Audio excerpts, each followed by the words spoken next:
Welcome to my kitchen. আজ আমি তোমাদেরকে বাঁধাকপির একটা নতুন রেসিপি করে দেখাবো। কিভাবে আমি করছি, পুরো বাঁধাকপিটাকে আমি সবুজ যত পাতা আছে বাঁধাকপির সমস্ত ফেলে দিয়েছি, দিয়ে ভালো করে ধুয়ে নিয়ে আমি কিন্তু প্রায় 30 মিনিট মতন সিদ্ধ করে নেব। আমি 30 মিনিট মতন বাঁধাকপিটা সিদ্ধ হয়ে যাওয়ার পর ভালো করে নামিয়ে, এখনও দেখতে পাচ্ছ ধোঁয়া উঠছে, আমি একটু ঠান্ডা করে, নাহলে কিন্তু পাতাগুলো ছাড়াতে পারবে না, তোমাদের হাতে ফোসকা পড়ে যেতে পারে। দেখতেই পাচ্ছ একদম সাদা পাতাগুলো আমি নিয়েছি।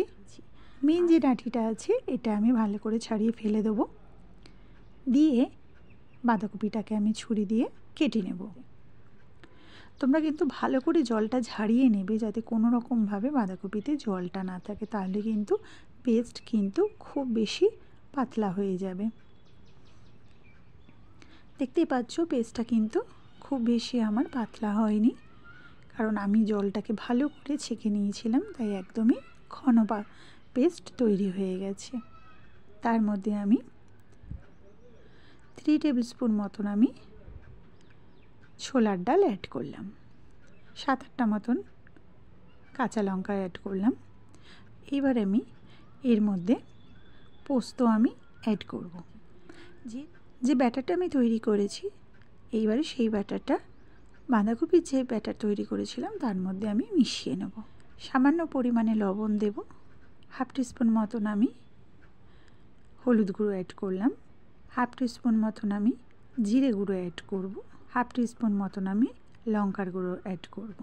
যেহেতু খুব সামান্য পরিমাণে লঙ্কার গুঁড়ো আমি দিয়েছি, আর 1/2 টিস্পুন মতন আমি কাশ্মীরি লঙ্কার গুঁড়ো অ্যাড করলাম, দিয়ে ভালো করে আমি মিশিয়ে নেব।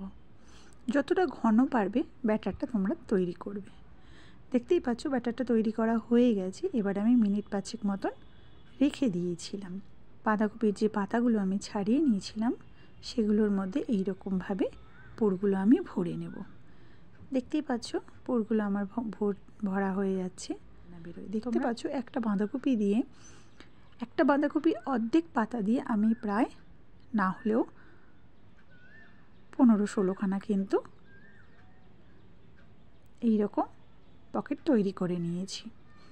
এইবারে আরেকটা আমি ব্যাটার তৈরি করব। 2-3 চামচ মতন আমি কর্নফ্লাওয়ার নিয়েছি, সামান্য পরিমাণে জল দিয়ে আমি ব্যাটারটা তৈরি করে নিয়েছি। তো ব্যাটারটা আমার তৈরি করা হয়ে গেছে। এইবারে ফ্রাই প্যানে আমি 3 টেবিল স্পুন মতন অয়েল অ্যাড করলাম। অয়েলটা গরম হয়ে গেলে ব্যাটারের মধ্যে আমি কোট করে নিয়ে বাঁধাকপির যে পকেটগুলো তৈরি করেছিলাম সেগুলো কিন্তু আমি চুবিয়ে নেব। নেওয়ার পরে আমি তেলের মধ্যে দিয়ে দেবো। দেখতেই পাচ্ছ জাস্ট সামান্য পরিমাণে আমি ব্যাটার কোট করে নিয়েই আমি দিয়েছি, এবং খুব ফাইন ব্যাটার তৈরি করেছি, মানে একদমই পাতলা তৈরি করেছি, যাতে কোনো রকম ঘনত্ব না হয়। ঘনত্ব হলে বাঁধাকপির ওপরে যদি একটা পাতলা আস্তরণ পড়ে যায় সেক্ষেত্রে কিন্তু একদমই খেতে ভালো লাগবে না। এক পিঠ ভাজা হয়ে গেছে, আমি আরেক পিঠও ভাজা প্রায় হয়ে গেছে। যেগুলো ভাজা হয়ে গেছে আমি সেগুলোকে তুলে নিচ্ছি এক এক করে।